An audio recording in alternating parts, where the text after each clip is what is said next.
wir haben ja hier die wirklichen Dialekte.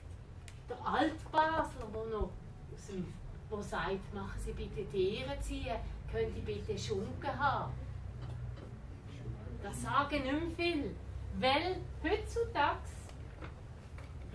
gibt es durch die Mobilität, durch die Globalisierung eben eine Vermischung von diesen Dialekten, eine gewisse Angleichung. Und wisst ihr, wie das heisst? Der Mischdialekt, der langsam ein bisschen entsteht.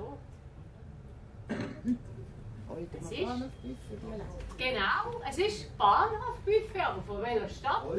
Genau, Bahnhofbuffet, Olten Dialekt, tut ein bisschen die einzelnen starken Dialekte übertönen. Ja, das ist das tue ich hier gerade auch einmal anhängen. Bahnhofbuffet, Olten Mischung, das ist etwas sehr Wichtiges und auch immer extrem. Am Radio kann man schon hören, ja, der ist ein Walliser oder der ist ein Zürcher.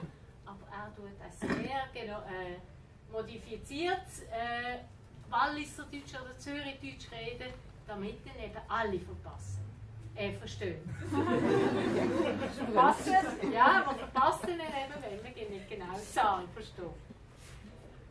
Also das ist einmal zum Dialekt allgemein. Ganz allgemein kann ich sagen, es gibt nicht so eine starke Normierung wie im Hochdeutsch.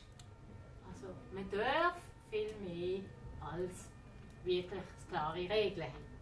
Es gibt weniger Grammatik, es gibt aber auch eigentlich keine Rechtschreibung. Es gibt schon eine alte baseldeutsche Rechtschreibung, aber an die halten sich eigentlich niemand mehr. Die Jungen, wenn sie SMS schreiben, dann möglichst kurz und verständig das wiedergeben.